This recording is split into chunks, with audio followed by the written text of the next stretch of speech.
السلام عليكم ورحمة الله وبركاته. إن الحمد لله نحمده ونستعينه ونستغفره ونعوذ بالله من شرور أنفسنا ومن سيئات أعمالنا. من فلا أشهد أن محمدا صلى الله عليه وسلم عبده ورسوله. يا أيها الذين آمنوا اتقوا الله حق تقاته ولا تموتن إلا وأنتم مسلمون.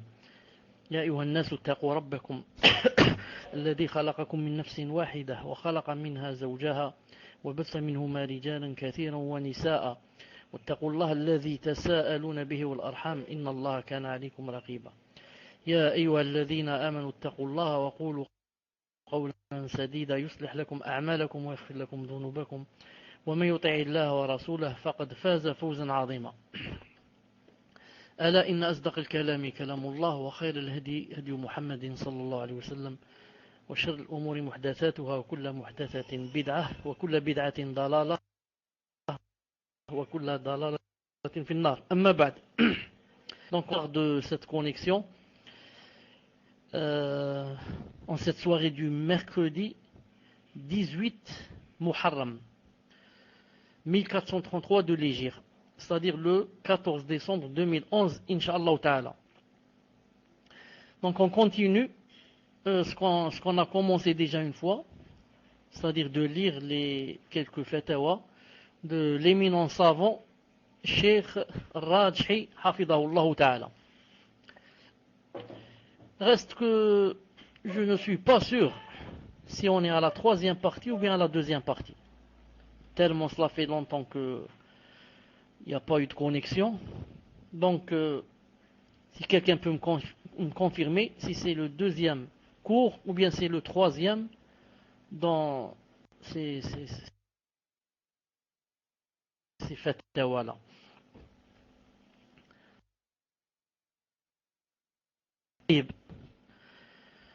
Donc, là, on a demandé au cheikh Hafidahullah. C'est une question qui a rapport avec le fait de se tailler la moustache par rapport à l'homme. ما هي السنة في قص الشارب وهل يجوز حلقه كله? On lui a dit c'est quoi la sunna dans le fait de se tailler la moustache, c'est-à-dire ou bien se la tailler ou bien couper ou bien raser, et est-ce que c'est permis de raser toute la moustache? Riyad, est-ce que vous m'entendez? Jawab. Le Cheikh Hafidahullah a répondu. Il a répondu قال النبي صلى الله عليه وسلم, le prophète alayhi salam a dit Hafu shawarib. Donc il a dit sallallahu alayhi wa sallam, il a employé un verbe. Alhamdulillah. Donc le prophète alayhi salam a employé un verbe plus il a dit la moustache ou bien les moustaches. Mais ce verbe qui est en arabe hafu, que veut dire en français? Est-ce qu'il veut dire tailler, il veut dire couper, ou est-ce qu'il veut dire raser? C'est pour ça que les savants ont divergé sur ce point-là à cause de ce verbe. Alors le cheikh rahimahullah dit, ou le hafu, et ce verbe-là, il a dit ma'nah, son sens, akhduhu kulluh, c'est de prendre toute la moustache. فإن أخذ الشارب كله بالمقص فلا بأس. Il a dit, s'il va se couper sa moustache, toute sa moustache, avec les ciseaux, il a dit la basse. Il n'y a pas de mal. وإن أخذ شيئا وأبقى شيئا فلا حرج. Il a dit, mais s'il prend un peu de sa moustache, c'est-à-dire avec les ciseaux, et il laisse un peu, il ne prend pas tout, il a dit, فلا حرج. Il n'y a pas de problème. والسنة في حف الشارب أن يكون في كل جمعة. Il a dit, et la sunna, en ce qui concerne le fait de se tailler les moustaches, c'est que ça soit une fois par semaine. Une fois par semaine. ولا يزيد تركه عن 40 يوما. Et qu'il ne doit pas laisser dépasser un délai de 40 jours. وكذلك العانة والإبطين. Il a dit, il en est de même. On ne doit pas dépasser 40 jours. Il en est de même, c'est-à-dire pour la moustache et les aisselles et aussi pour les parties intimes. كما في حديث أنس, comme dans le hadith de Anas radiyallahu ta'ala anhu, où le prophète sallallahu alayhi wa sallam a dit, hein, a dit quoi? Il a dit que le prophète sallallahu alayhi wa sallam waqata lana, il nous a donné un délai, waqata lana alla natruka dhalik, qu'on ne doit pas délaisser le fait de se raser ces choses-là, yani fawqa 40 layla, plus de 40 nuits ou bien 40 jours. Il a dit amma halqu sharibi bil mous fayanbaghi tarkuh. Il a dit quant à se raser la moustache avec, yani, il a dit le mousse, c'est-à-dire le rasoir. Avec le rasoir, il a dit ça, il ne doit pas le faire. Ça, on ne doit pas le faire. Donc c'est Fatawa Mutanawwi'a de Cheikh Raji Hafidahullah, tome 1, page 28. Donc d'après Cheikh Raji, je résume, d'après Cheikh Raji, si quelqu'un va se tailler sa moustache et en prendre beaucoup, va beaucoup tailler, il a dit c'est bien, ça se fait. Il a dit mais à condition que ça se fait. Il a dit mais s'il fait ça avec le rasoir, il a dit non, ça ne doit pas se faire. Car avec le ciseau, pourquoi? Car avec les ciseaux, on laisse toujours quoi? On laisse toujours une couche, une certaine couche. On ne peut pas tout enlever avec les ciseaux. Il reste toujours une petite couche, quelques millimètres. Mais si on va faire ça avec le rasoir, qu'est-ce qui va se passer? Il ne va rester que la peau. On va tout enlever. Non, on va tout enlever. C'est pour ça que Cheikh Al-Albani rahimahullah disait que c'était de la bid'a. Il disait que celui qui enlève comme ça, c'est de la bid'a. Au point où l'imam Malik rahimahullah, imam Malik, qui ne connaît pas l'imam Malik, quand il voyait quelqu'un faire comme ça, il ordonnait qu'on le fouettait. 2 ou 3 coups, je ne sais pas combien de coups. Non. Il a dit ça, c'est les gens de la bid'a qui font comme ça, ceux-là. Non, pour ceux qui ont la télé, qui voient les da'i, les Égyptiens là, qui viennent, Mohamed Hassani, la clique, vous allez remarquer que tous ils font comme ça. Ils se rasent la moustache avec le rasoir, pas avec les ciseaux. Au point où ils ne laissent aucun poil sur leur disons, lèvre supérieure. Ou là sur, je sais pas comment ça s'appelle. Al-Muhim. Et la preuve qu'il ne faut pas raser comme ça avec le rasoir, la preuve, c'est 2 choses. La première, le hadith du prophète sallallahu alayhi wa sallam dans Sahih Abi Daoud, de Cheikh Al-Albani rahimahullah, d'après Mughira ibn Shu'ba, radiyallahu ta'ala anhu. Il a dit, je suis rentré à la mosquée, le prophète sallallahu alayhi wa sallam m'a vu. Il m'a dit, est-ce que tu veux, c'est-à-dire il parle à Mughira, il lui dit Mughira, est-ce que tu veux que je te coupe siwak sur un siwak? Il a accepté. Qu'a fait le prophète sallallahu alayhi wa sallam? Il a pris le siwak, je ne sais pas s'il a pris son siwak à lui ou bien le siwak de Mughira. Ensuite, il l'a mis au-dessous de sa moustache et il a coupé. Il lui a coupé les moustaches. Donc regardez le prophète sallallahu alayhi wa sallam, quand il a coupé la moustache à quelqu'un, il nous a montré comment on coupe la moustache. Il ne lui a pas rasé la moustache. Il lui a coupé pour que ça ne descende pas vers le bas. Ça ne descende pas beaucoup vers le bas, car quand ça descend vers le bas, ça gêne, même dans le manger. Même dans le manger, ça gêne. Ça va manger avec, ça va boire avec, là, mais il faudrait laisser comme ça, comme il y a un espace comme ça, entre la lèvre supérieure et la moustache. Un trait comme ça, blanc, comme quoi la moustache ne descend pas jusqu'en bas. C'est le premier délil. Le deuxième délil que, au temps du prophète sallallahu alayhi wa sallam, on ne se rasait pas comme se rasent maintenant les gens, c'est que Omar ibn Khattab radiyallahu ta'ala anhu, d'après un hadith bon, hadith Hassan, ce hadith a été rendu bon par Cheikh Al-Albani aussi rahimahullah, que quoi? Que Omar ibn Khattab radiyallahu ta'ala anhu, quand il s'énervait, qu'est-ce qu'il faisait? Quand il s'énervait, avec ses mains comme ça, ou bien sa main, il prenait sa moustache. Et il commençait à la faire tourner. Yeftil. Il a dit, il prenait sa moustache et il commençait à la tourner. Donc c'est une preuve que la moustache, elle est toujours là, et qu'il y a un moyen même de la faire tourner comme ça, d'un certain côté. Donc, ce qui prouve que ceux qui se rasent la moustache comme ça avec le rasoir, qui sont, qui sont pas. Donc, maintenant, directement, on va dire, naam, c'est vrai, mais pas avec le rasoir. Naam, pas avec le rasoir, mais plutôt avec les ciseaux. Non, plutôt avec les ciseaux. Est-ce que vous m'entendez, Riyad? Il n'y a personne qui m'écrit numéro 1.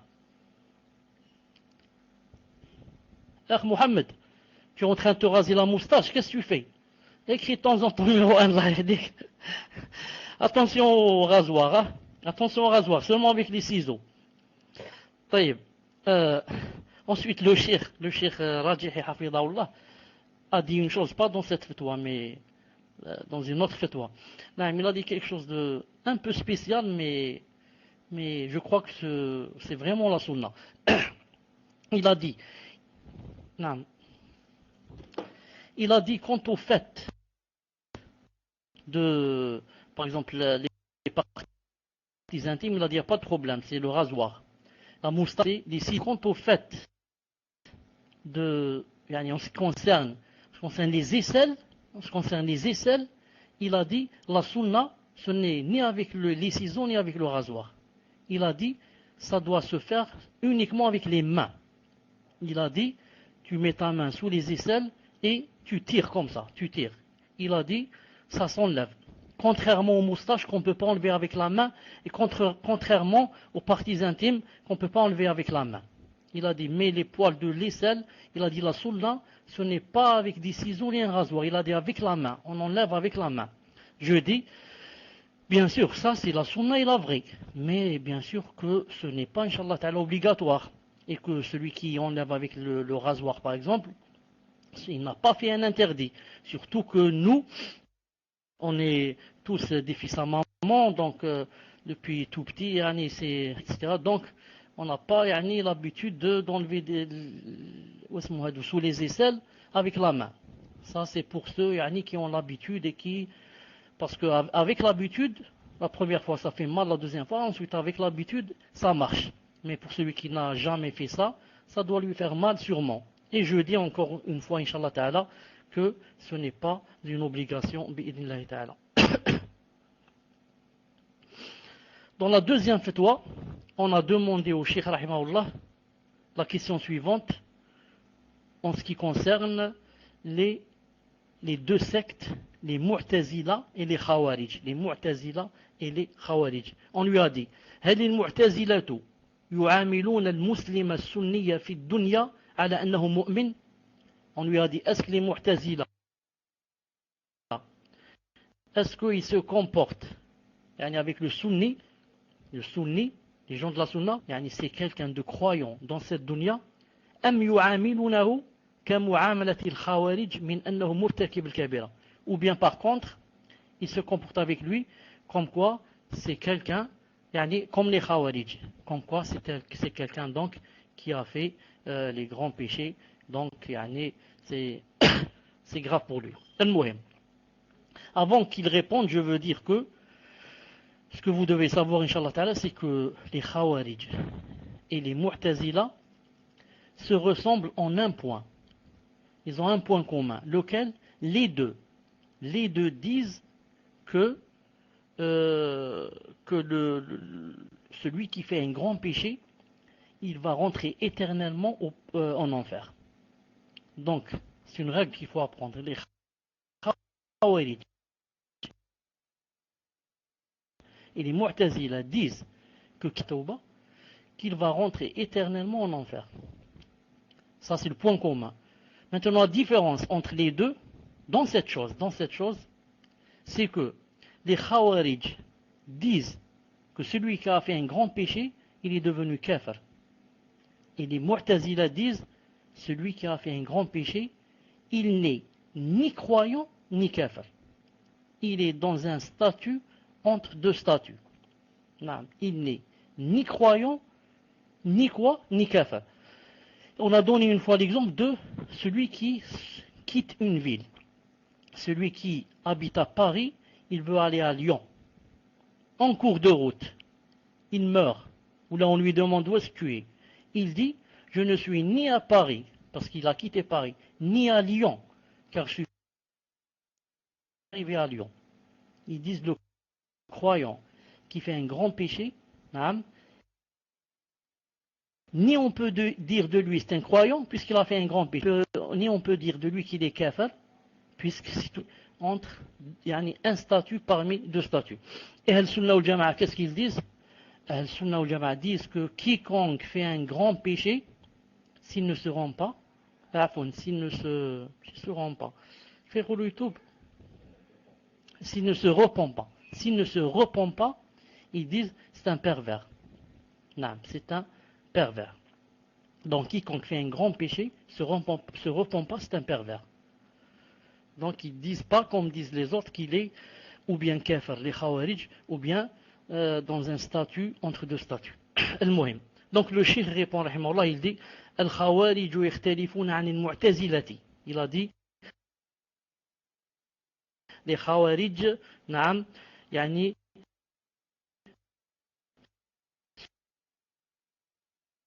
se différencient des, ou disons, il a dit فالمعتزلة يقولون, car les Mu'tazila disent إذا فعل المسلم كبيرة خرج من الإيمان ولم يدخل في الكفر.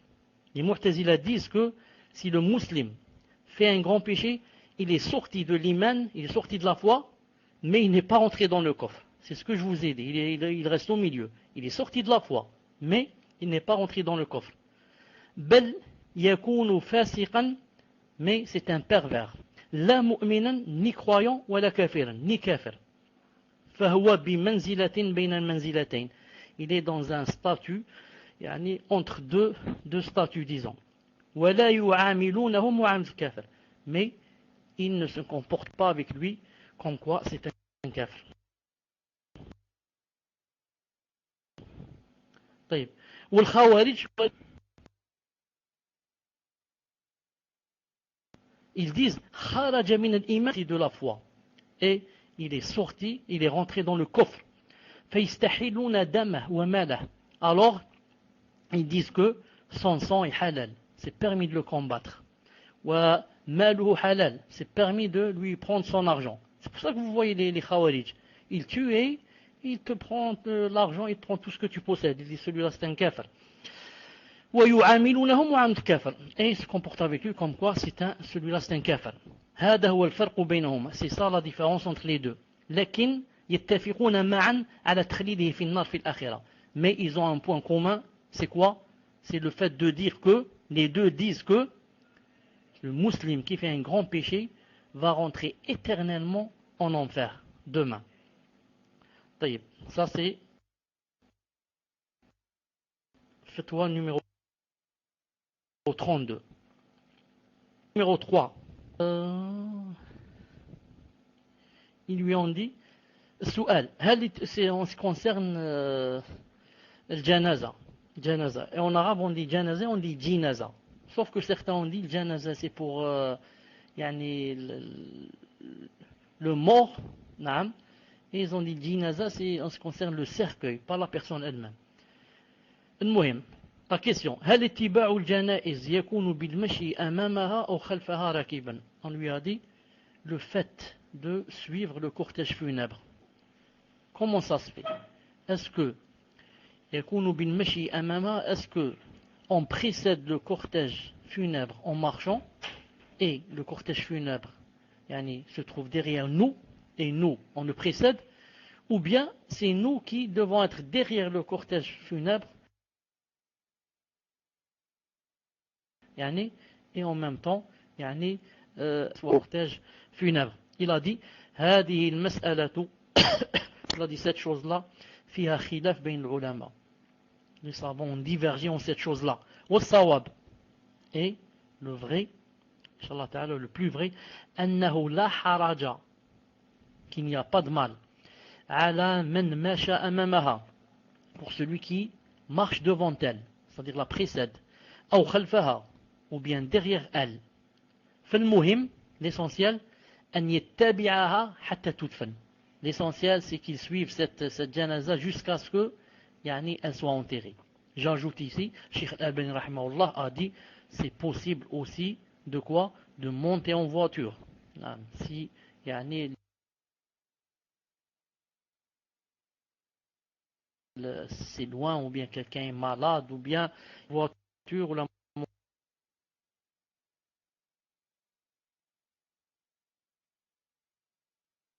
monter sur un cheval ou n'importe quoi. Donc soit c'est quelque chose qui a beaucoup, disons, de relation avec ce qui se passe chez vous, avec ce qui se passe chez vous, hein. Et cette question-là qu'on va poser au cheikh, c'est une question que beaucoup de fois on m'a posée à moi-même, سؤال أبي. نعم, il a dit ici أبي. نعم, attendez une seconde. طيب, c'est pas celle-là la question dont je voulais parler, hein. C'est pas la question qui a rapport avec ce que je disais. On a dit رجل صاحب دين وإمام مسجد. Mon père, quelqu'un a posé la question et a dit mon père, c'est quelqu'un connu pour avoir yani, un din, masha'Allah. Et il est même imam dans une mosquée. ولكنه يرتكب المعاصي, mais il fait les péchés.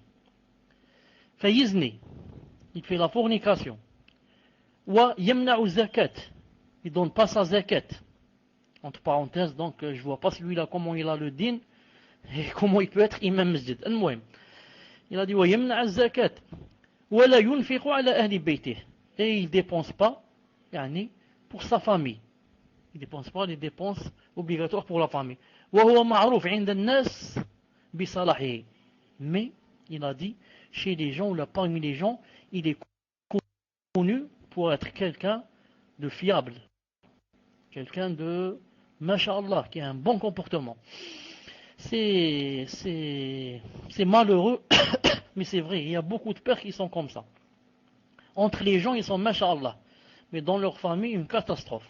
Dans leur famille, une catastrophe. Mais avec les gens, ils sont masha'Allah. Il a dit ولكن العائلة بكاملها تركته, عفوا تكرهه. Il a dit mais toute la famille le déteste. Toute la famille le déteste. وعهدت إلي العائلة بتغيير هذا المنكر. Et la famille m'a donné comme, disons, comme responsabilité, hein, m'a endossé comme responsabilité que je devais faire quelque chose, Inch'Allah Ta'ala, pour yani, essayer de changer ce munkar, c'est-à-dire disons cette chose blâmable. Non. Il a dit وقد علقوا هذا الأمر بي, donc ils m'ont يعني, donné la tutelle de faire cette chose. وأنا حاولت وتعبت, et moi j'ai essayé وتعبت, et je me suis fatigué, ça n'a pas donné de résultat. ولكنه رجل عصبي, et c'est quelqu'un يعني, de vraiment nerveux, وصعب الإقناع, et difficile à convaincre, وكبير السن, et vraiment âgé. فماذا أفعل حفظك الله. Donc qu'est-ce que je dois faire? Puisse Allah subhanahu wa ta'ala vous préserver. Que va répondre le Cheikh rahimahullah? Il a dit حفظه الله هذا يحتاج إلى نصيحة من بعض الأقارب وبعض الجيران. Cet homme-là a besoin d'une nasiha, il a dit, des proches, des gens proches de la famille et de certains voisins. Non, c'est yani, les gens proches et certains voisins qui doivent lui faire nasiha, qui doivent lui faire doivent lui donner des conseils, ou بعض أئمة المسجد, ou bien yani, on doit avoir recours à certains a'imma de la mosquée, étant tous des imams, donc ils peuvent lui faire la nasiha, lui donner des conseils. لعل الله أن يهديه, peut-être qu'on demande à Allah subhanahu wa ta'ala qu'il le guide. طيب.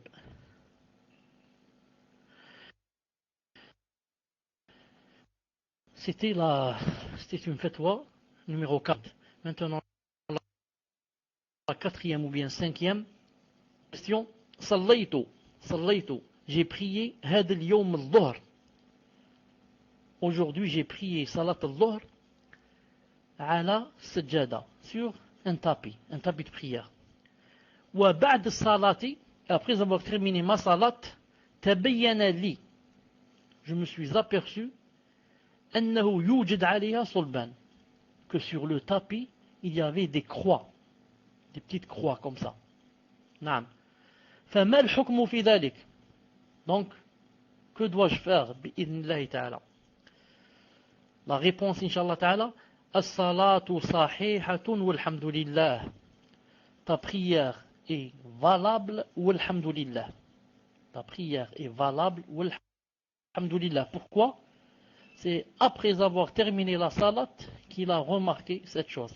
C'est un peu, quand on termine la salat, on remarque quoi? Qu'il y avait de la souillure sur le tapis. Qu'il y avait quelque chose, yani, sur le tapis. C'est trop tard, on a terminé la salat. Non? Non. Mais maintenant, si on est dans la salat et on remarque la chose, qu'est-ce qu'on fait? On essaye, bi'idnahi ta'ala, d'éviter, si c'est possible, d'éviter dans la salat. Si c'est possible, d'éviter dans la salat. Maintenant, si c'est quelque chose qui se contredit avec la salat, par exemple,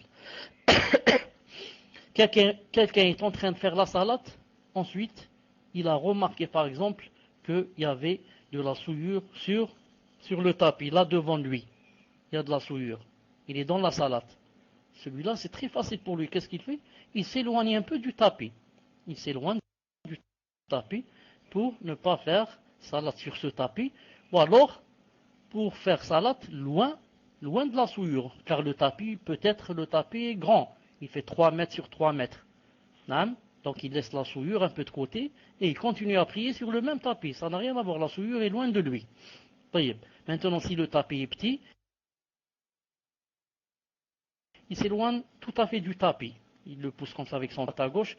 Mais maintenant, dans ses vêtements, et c'est dans la salat qu'il a remarqué. Ou bien, la femme remarque une tache de sang sur son djilbab, par exemple, dans la salat. Maintenant, on va voir. Si le vêtement sur lequel on vient de découvrir la souillure peut s'enlever dans la salat, alors on l'enlève dans la salat. C'est comme si quelqu'un a remarqué de la souillure, par exemple, sur, son cache-nez. Il avait un cache-nez sur le cou. Alors il enlève le cache-nez dans la salat, il le jette. Il continue à prier. Ou alors sur quoi? Ce sont des choses détachables qu'il peut enlever dans la salat. Mais si c'est une chose qui ne s'enlève pas dans la salat, comme il vient de se souvenir qu'il a de la souillure, par exemple, dans les vêtements internes. Il devait changer ses vêtements intérieurs, il a oublié. Dans la salat, il s'est rappelé. Qu'est-ce qu'il fait? Il quitte. Il doit sortir de la salat et aller enlever ses vêtements, changer et revenir dans la salat. Donc, ça c'est quand on découvre la chose dans la salat. On voit si elle se détache ou elle ne se détache pas. Et si elle se détache, comme par exemple un pull vert, un cache-nez, etc., des gants, mais si c'est par exemple un djilbab, la femme ne peut pas enlever son djilbab, ne peut pas enlever par exemple son khimar, elle va se découvrir les cheveux. Dans ce cas, elle doit quitter et aller s'arranger et revenir. Et on vient de découvrir une souillure, ou bien on vient de se rappeler une souillure, c'est trop tard. On ne refait pas la salat. Contrairement à quoi? Contrairement par exemple aux ablutions. Contrairement aux ablutions. Si dans la salat, ou là, après avoir terminé la salat, je me rappelle que j'ai fait la salat sans ablution, je ne vais pas faire un qiyas, une analogie avec la souillure. J'ai dit, tiens, comme la salat, comme la souillure, si on l'oublie, et on se rappelle après la salat, donc la salat est valide, donc la même chose des ablutions. Si je me rappelle après la salat, donc la salat est valide. Non, les ablutions, c'est une condition. C'est une condition de les avoir pour pouvoir prier. Si on se rappelle dans la salat que je suis sans ablution, classe. Donc je ne suis plus dans la salat. Je quitte la salat, je vais faire les ablutions. La même chose, je me rappelle. Et 5 minutes après, je me rappelle, je dis subhanallah, j'ai pas fait le wudu. Je vais pas dire Ma'alish, la salat est terminée, c'est trop tard. Non, je dois refaire les ablutions et faire, Inch'Allah ta'ala, la salat de nouveau. طيب. Une autre question, Inch'Allah ta'ala. Cette fatwa, c'était 41. Fatwa numéro, page 41. Soual. Hukmu, en ce qui concerne la personne qui est partie ou là, qui est allée chez, comment ça s'appelle, donc, chez la sorcière par exemple, chez le devin, et elle ne savait pas. Soual. Imra'atun, une femme, ذهبت إلى ساحر, est allée chez un sorcier, d'où elle ne savait pas que c'était un sorcier. فأعملته. Ensuite, elle a pris quoi? Ce qu'il lui a donné. Il lui a donné des poudres ou je ne sais pas quoi, et elle a quoi? Elle a utilisé. Elle a utilisé ce qu'il lui a donné. مع العلم أنها مريضة. Tout en sachant que elle est malade. فهل عليها شيء? Est-ce que يعني elle a fait des péchés ou pas? الجواب يجب عليها التوبة والاستغفار. C'est obligé pour elle qu'elle se repente et que elle demande à Allah subhanahu wa ta'ala quoi? De lui pardonner. ما دامت أنها لم تعلم. Tant que donc elle ne savait pas que c'était un sorcier. وتنتبه في المستقبل. Et elle doit يعني prendre garde quant à l'avenir. ولا تعود إليه. Et vers ce sorcier بإذن الله تعالى. Fatwa numéro 43.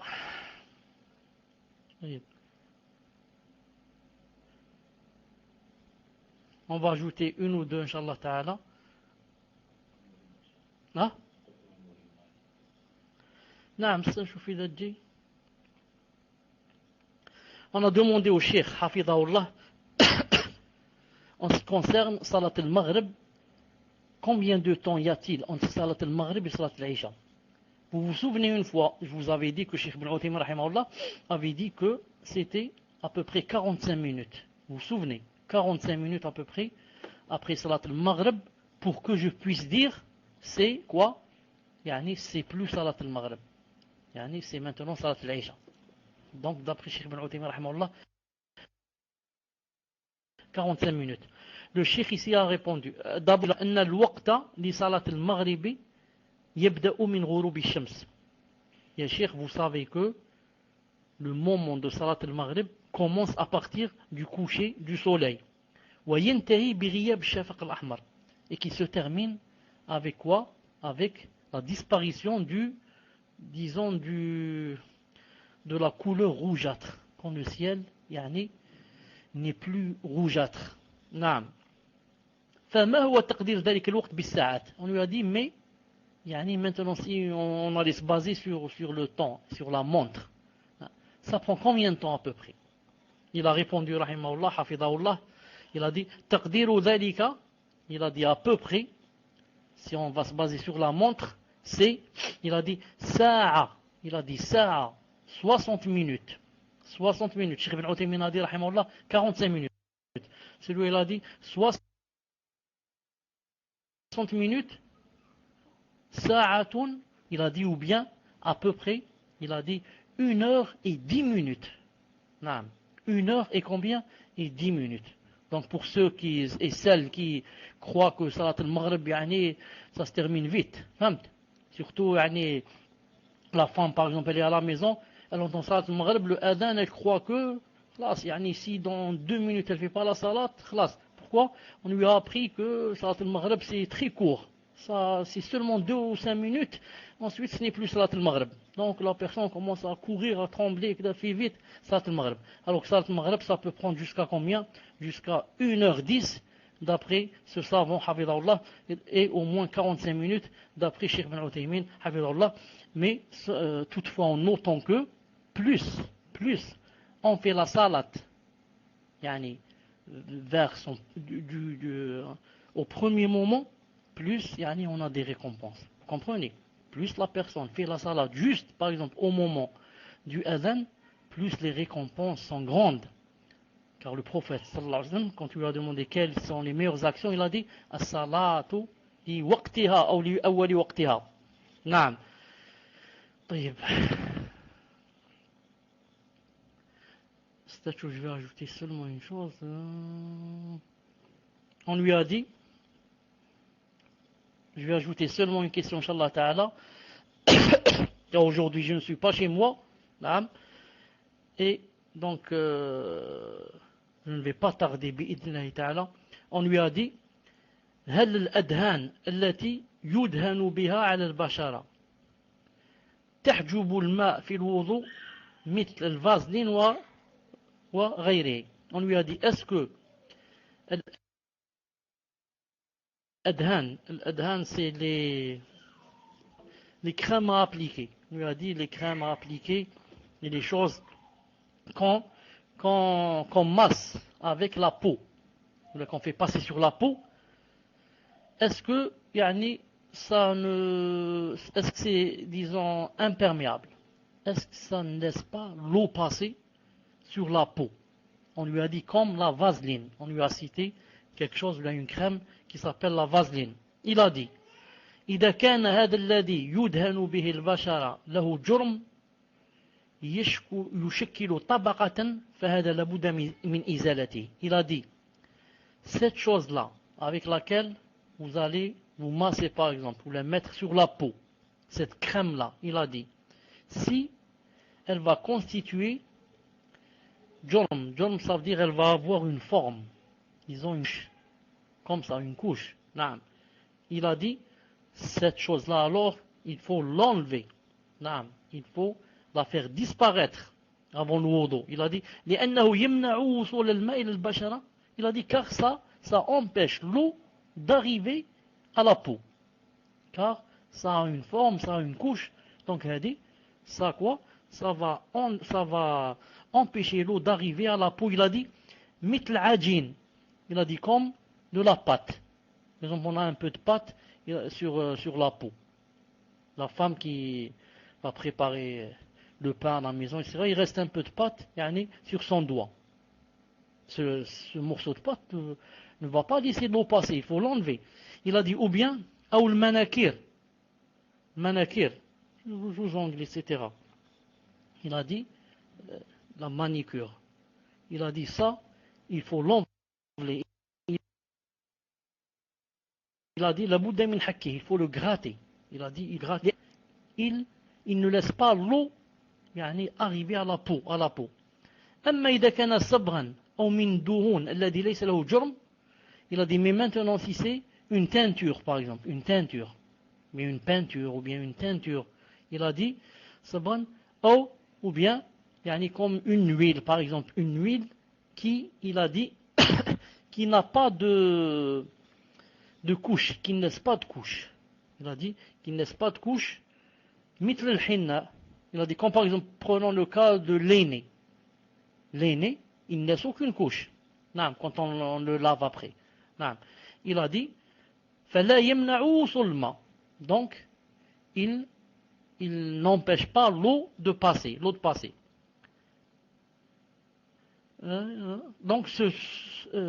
dans ce cas, c'est permis bi'idhnillahi ta'ala. La chose avec laquelle on se si elle laisse comme ça une couche au-dessus de la peau, qui ne laisse pas l'eau passer, donc je ne peux pas faire des ablutions jusqu'à ce que je l'enlève. Comme le rouge aux ongles par exemple. Le rouge aux ongles, on ne peut pas faire le wudu avec. Il faut d'abord l'enlever, car il laisse comme ça une couche sur l'ongle. Et cette couche va empêcher l'eau d'arriver. Maintenant, je peux faire le contraire. C'est-à-dire faire les ablutions, ensuite mettre le rouge aux ongles. نعم. طيب, on va, Inch'Allah Ta'ala, s'arrêter ici aujourd'hui, bi'idhnillahi Ta'ala. Le temps, Inch'Allah Ta'ala, que vous prépariez vos questions, surtout celles, Inch'Allah Ta'ala, qui ont rapport avec le cours, bi'idhnillahi Ta'ala. On commence avec celle-là. Je vous donne, Inch'Allah Ta'ala, 5 minutes, bi'idhnillahi Ta'ala. Subhanak Allahumma bihamdik, ashhadu an la ilaha illa ant, astaghfiruka wa atubu ilayk. Assalamu alaikum wa rahmatullahi wa barakatuh. Salam alaikum wa rahmatullahi wa barakatuh. Donc, je commence par la première question. Question d'un frère, Abu Abdillah.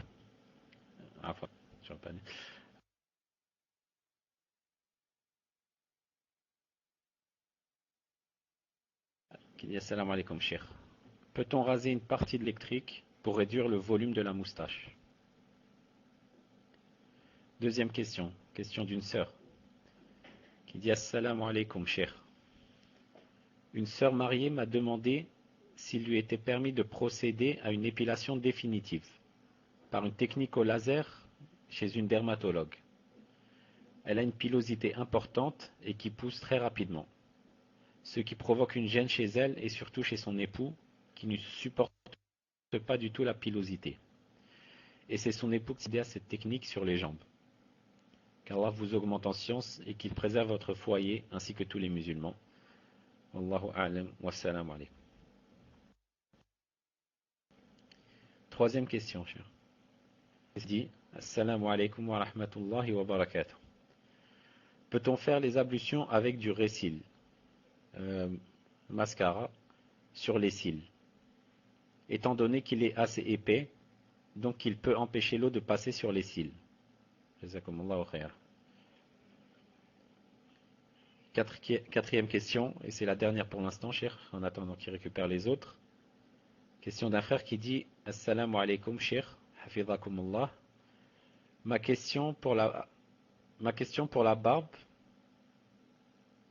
concerne la barbe, car je me reste parfois, et je voudrais savoir si c'est un grand péché, et si c'est un fard de la barbe, et dois-je la laisser obligatoirement? Hafidhakumullah. Tafaddalu, cher.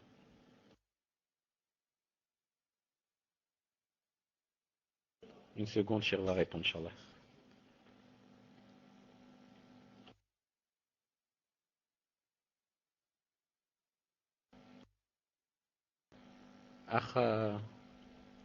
Mohamed, attends une seconde avant de m'envoyer les autres questions, parce que Cher va prendre le micro, donc pour éviter de bloquer le Inch'Allah. Donc quand je t'enverrai un message en PV, tu m'en attends, Inch'Allah. Assalamu alaikum wa rahmatullah. Mohamed, fais صوت. Alhamdulillah.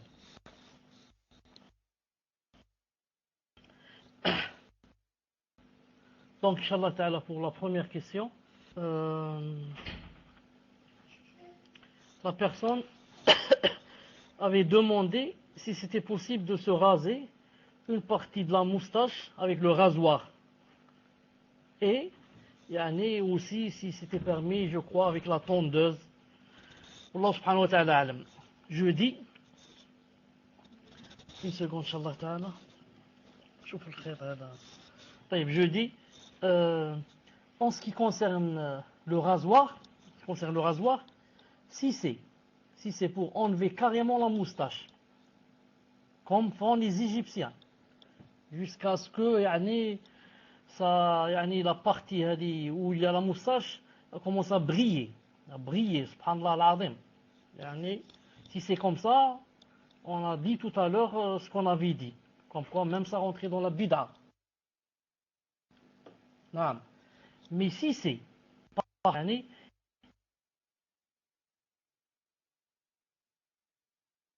il emploie le rasoir pour enlever la tâche. Elle a un haut et elle a un bas. Le bas qui touche la lèvre, disons, supérieure. Si c'est avec le côté bas, avec le rasoir, il veut enlever le côté bas pour laisser ce que j'ai dit tout à l'heure, une trace comme ça, une trace blanche, qui fait la séparation entre la moustache et la lèvre supérieure. Si c'est comme ça, c'est permis. Car c'est ça le hadith. Yani, hafou, naam, ahfou aussi. Donc, le haffa, c'est quoi? C'est le bord. Donc, le bord de la moustache du côté bas, l'enlever avec le rasoir. On doit enlever la moustache avec les ciseaux ou alors une tondeuse. Je dis bien une tondeuse, à condition que la tondeuse ne soit pas au niveau zéro. Au niveau zéro, ça va tout enlever et ne laisser, comme j'ai dit tout à l'heure, aucun poil sur la place de la moustache. Mais il doit la mettre au moins numéro 1 ou peut-être 0,5. Je ne sais pas exactement. Les tondeuses ne sont pas toutes les mêmes. Mais, comme j'ai dit, pas avec le rasoir, Inch'Allah Ta'ala. Ibn Mustafa, dis-moi si c'est clair ce que j'ai dit.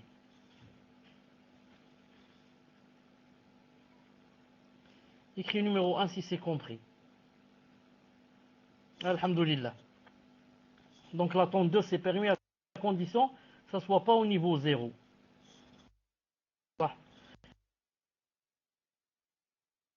Il laisse au moins une couche.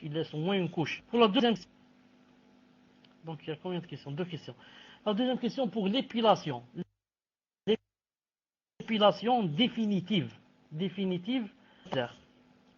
Je dis, et je l'ai déjà dit, Inch'Allah Ta'ala, qu'on a posé cette question à un des grands savants, et il avait dit que c'était interdit.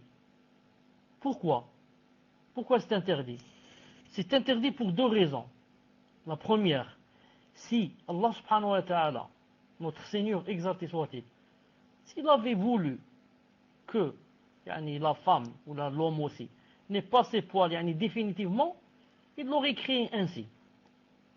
La deuxième, c'est que en enlevant avec le laser, ça va enlever les poils définitivement.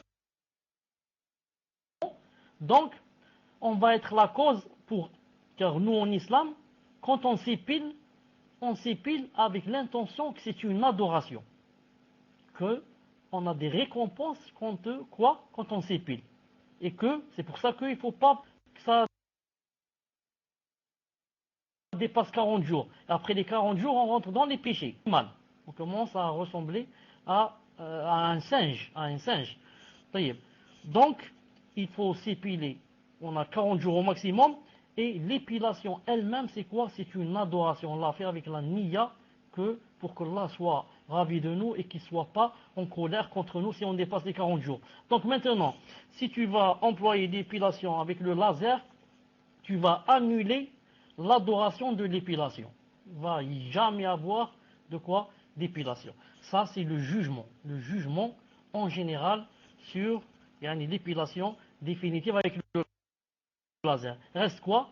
Reste, il y a une différence entre un fatwa. Un jugement, c'est dire en général ce qu'a dit l'islam, et une fatwa, c'est dire spécialement à une personne qui a posé la question, voilà pour ton cas ce qu'il faut faire. Car une personne peut être dans la darura, peut-être dans la contrainte, peut-être dans l'obligation, peut-être dans des problèmes, peut-être, comme ici le cas il a dit j'ai un problème, etc. Dans ce cas, quand la personne veut une fatwa, il faudrait qu'elle contacte un grand savant, bi'idhnillahi ta'ala. Elle peut écrire à un grand savant, il lui dit voilà le cas, j'expose mon cas. Sinon, je sais que c'est haram, mais je veux spécialement pour mon cas. Est-ce que j'ai une permission ou pas? Wallahu subhanahu wa ta'ala alam. Pour les ablutions avec le ricide, il me semble, Wallahu ta'ala alam, que le ricide lui-même, il y en a plusieurs sortes. Et même le mascara, il y a au moins 2 sortes. Une sorte qui est vraiment professionnelle et qui ne s'enlève pas facilement. Pour laver, je ne sais quoi. Et il y a une sorte qui, peut-être avec le premier lavage, c'est des choses douteuses pour les choses qui ne sont pas douteuses. Je pense qu'il vaut mieux, comme dans le hadith, s'éloigner d'une chose douteuse et on ne sait jamais que ça peut être ça empêche l'eau d'arriver. Wallahu ta'ala a'lam. Et c'est même la personne elle-même qui met le récit là peut savoir. Parce qu'elle a l'habitude de le mettre et elle sait. Moi je suis un homme, j'ai jamais essayé. J'ai pas l'intention d'essayer. Donc la personne elle-même, elle si vraiment. Moi personnellement ça me paraît que ça laisse pas l'eau arriver. Ça me paraît qu'il vaut mieux s'en éloigner. Wallah subhanahu wa ta'ala alam. Enfin pour la dernière question, la personne qui a dit que elle se rasait la barbe et qu'elle voulait savoir si c'était interdit ou ce n'était pas interdit, je lui dis, Inch'Allah Ta'ala, que se raser la barbe pour un homme est une chose interdite. Est une chose interdite et que même certains savants ont fait rentrer le fait de se raser la barbe dans les grands péchés.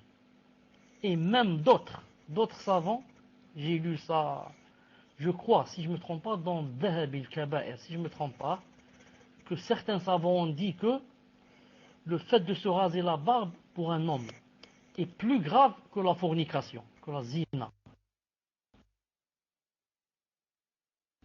Ils ont dit car la zina, c'est 5 minutes, mais toi, t'étant rasé la barbe, donc tu es tout le temps dans les péchés, du matin au soir. Alors que celui qui fait la zina, il est dans les péchés seulement dans les 10 minutes. Et sans barbe, il est dans les péchés, au jour va laisser pousser sa barbe, Ensuite, n'oubliez pas que tous les prophètes avaient de la barbe. Et que même Moussa alayhi salam avec Haroun, quand ils se sont disputés dans le verset du Coran, il lui a dit que ne me tire pas de ma barbe, ne me tire pas de ma barbe, car il a commencé à le tirer de sa barbe. C'est pour prouver que la barbe c'est vraiment une sunna qu'avait tout. Quand je dis une sunna, ça ne veut pas dire que c'est pas obligatoire. Je veux dire que c'est une chose que tous les prophètes ont dit que se raser la barbe fait rentrer la personne dans quoi? Il a dit dans le fait d'être maudit. Ils ont dit car le prophète sallallahu alayhi wa sallam a maudit les hommes qui se font ressembler aux femmes et les femmes qui se font ressembler aux hommes. Et un homme qui n'a pas de barbe, ils ont dit, ou là qui a la barbe qui se la rase, ils ont dit celui-là il s'est fait ressembler aux femmes. Non, il s'est fait ressembler aux femmes. Et d'autres ont ajouté encore une chose, ils ont dit, il a fait taghir khalqallah. Il a fait quoi? Le changement de la créature d'Allah subhanahu wa ta'ala. Allah ta'ala l'a créé ainsi, avec la barbe. Et il a voulu qu'il la laisse. Et a créé la femme spécialement sans la barbe. C'est pour ça que si la femme venait un jour, ou bien des cas spéciaux de barbe, il lui est permis de se raser la barbe. Un défaut en elle. La femme ne doit pas avoir la barbe. Et l'homme ne doit pas être sans barbe. C'est comme ça qu'Allah Ta'ala a créé l'être humain.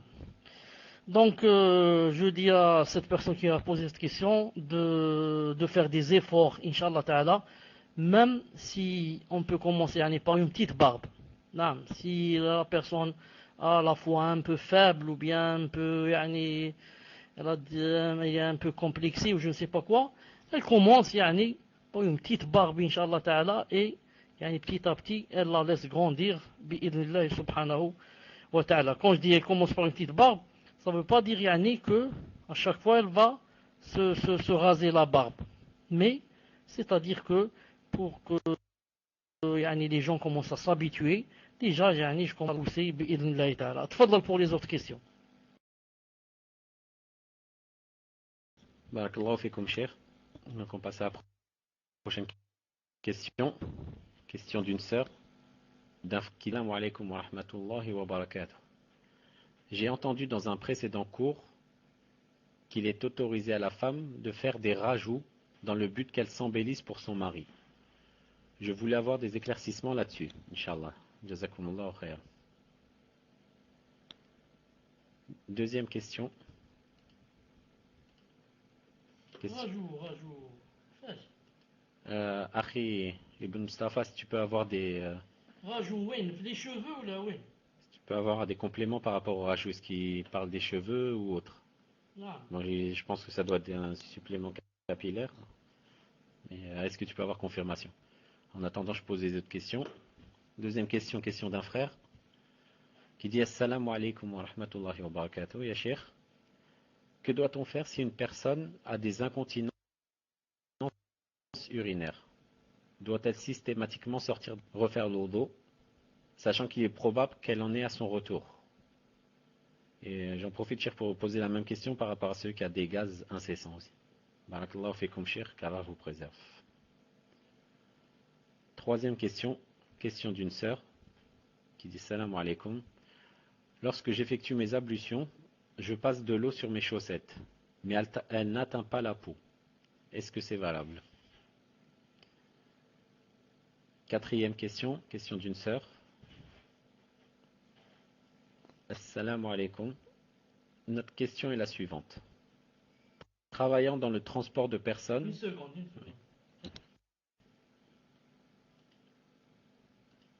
Ibn Mustafa, tu as pu récupérer la précision?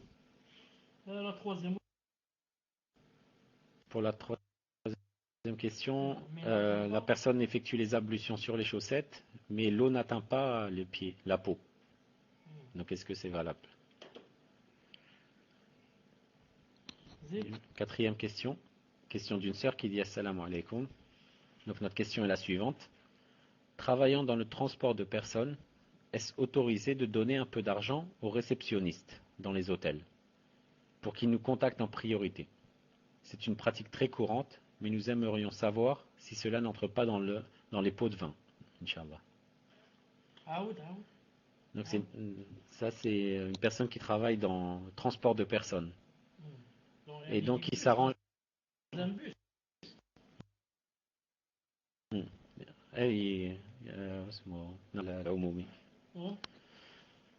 Il dit est-ce que c'est autorisé de donner un peu d'argent aux réceptionnistes dans les hôtels pour qu'ils nous contactent en priorité?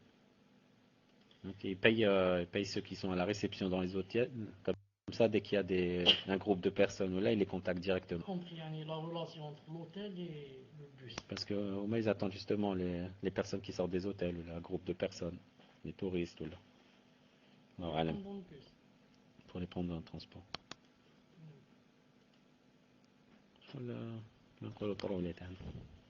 Spécial, un car qui attend à la sortie de l'hôtel. Donc pour payer un réceptionniste, pour dès qu'il y a... Et puis comme ça.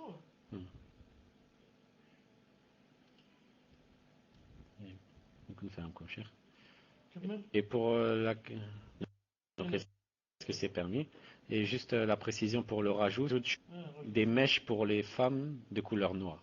On a rajouté des mèches de couleur noire pour les femmes. Dernière question, question d'une sœur. Salam alaikum, cheikh. Une dame s'est faite opérer et elle n'a personne pour lui. La sœur n'habite pas le même quartier qu'elle. Est-ce permis que la dame et son mari viennent chercher la sœur et la ramènent en voiture? Ou est-ce interdit que la sœur soit avec eux dans la voiture? La dame lui dit que c'est comme son père. Bien évidemment, dans le dîn, ce n'est pas comme son père, car le mariage serait permis. Mais est-ce autorisé que la sœur aille dans la voiture du couple pour aider la femme?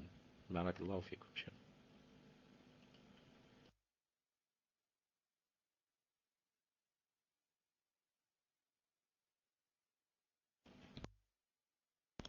Juste une seconde, j'explique à Cheikh une des questions et il va vous répondre, Inch'Allah. Pour la première question, j'avais, Inch'Allah Ta'ala, répondu déjà une fois. On avait dit que ce qui était interdit, c'était la perruque. Mais là, c'est juste un rajout. Ils ont dit c'est permis à condition. À condition de quoi? À condition que ce rajout soit, disons, visible. Que la personne, quand elle voit cette personne avec ce rajout, sache, elle dit ça, c'est un rajout, c'est juste pour l'embellissement. Vous avez compris? Ce n'est pas une perruque pour trafiquer.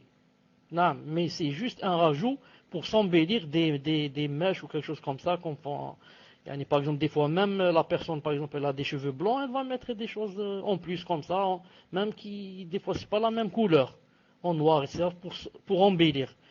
Ils ont dit, ça, c'est permis, Inch'Allah ta'ala. Non. Pour la deuxième question, pour l'incontinence, ce que disent les savants, ils disent, la personne qui a des incontinences, que ce soit urinaire ou gaz ou autre, la personne doit, la salat, soit venue pour aller faire les ablutions. C'est interdit à une personne qui va faire la prière dans une demi-heure et elle a des incontinences et elle va faire les ablutions maintenant. C'est interdit. Car elle sait qu'elle va perdre des ablutions. Donc, qu'est-ce qu'elle va faire? Si c'est une femme, elle est à la maison, elle laisse le dernier moment, elle va dire maintenant je suis prête, je vais faire la prière. C'est le moment, classe. J'ai terminé de laver la vaisselle, etc. Donc je vais faire la prière. C'est là seulement qu'elle va faire quoi? Elle va faire les ablutions et rentrer directement dans la prière. Et maintenant, s'il arrive quoi que ce soit dans la prière, elle ne doit pas quitter la prière. Elle l'a fait même avec l'urine ou bien les gaz qui sortent. À condition quoi? À condition que cette incontinence d'urine ou de gaz soit, disons, incessante, qui ne s'arrête pas. Sinon, il y a par exemple certaines personnes qui, pour l'incontinence urinaire spécialement, qui, par exemple, ces personnes, quand elles vont uriner, seulement 10 ou un quart d'heure après, il y a de l'urine qui sort. Et après un quart d'heure ou une demi-heure, il n'y a plus. Il n'y a plus jusqu'à la prochaine fois qu'elle va uriner. Cette personne, qu'est-ce qu'on lui dit? On lui dit non. Pour toi, qu'est-ce que tu fais? Tu vas uriner d'abord, tu attends le quart d'heure ou la demi-heure qu'elle passe, et tu attends un quart d'heure ou une demi-heure que l'urine arrête, et maintenant tu vas prier. Mais la personne qui, par contre, son urine ou bien ses gaz ne s'arrêtent jamais, toutes les 30 secondes, toutes les 20 secondes, toutes les minutes, ne s'arrêtent jamais. À cette personne, on va dire, tu attends le dernier moment où tu vas aller prier, juste le dernier moment, et tu vas faire le wudu, et tu vas rentrer dans la prière, même s'il arrive n'importe quoi dans la prière, tu continues, et tu es, Inch'Allah Ta'ala, tu n'as pas de péché. Il n'y a pas de mal, comme ça on dit les savants. Quant à la personne qui va aller à la mosquée, celle-là, qu'est-ce qu'elle fait aussi? Celle-là, elle attend aussi le dernier moment, et si c'est possible, elle fait les ablutions à la mosquée. Car de la salle où on fait les ablutions, elle va rentrer directement à la mosquée pour faire la prière. Donc, les ablutions qui est dans la salle de prière avec les gens pour faire la khot. Si maintenant il n'y a pas de lieu où faire la prière, où faire les ablutions dans la mosquée, dans ce cas, elle fait dans la maison et elle part directement à la mosquée et elle est excusée et encore elle peut pour enlever tout doute, en arrivant à la mosquée, elle va encore quoi, puisqu'il n'y a pas où faire le wudu, elle va encore faire un tayammum si elle veut pour enlever les doutes. Sinon, s'il y a l'eau à la mosquée, de préférence, elle fait les ablutions à la mosquée, Inch'Allah Ta'ala. Pour Wallahu subhanahu wa ta'ala alam. Qu'est-ce que c'est écrit, Machouf? Qu'est-ce que c'est écrit là-bas? Hein? Le lien pour le pub. Non. Pour la troisième question, Inch'Allah Ta'ala. La sœur qui a dit que elle passait l'eau sur les chaussettes, sachant que l'eau n'atteint pas la peau. Sachant que l'eau n'atteint pas la peau. Ça, je vais lire un peu ce que c'est écrit.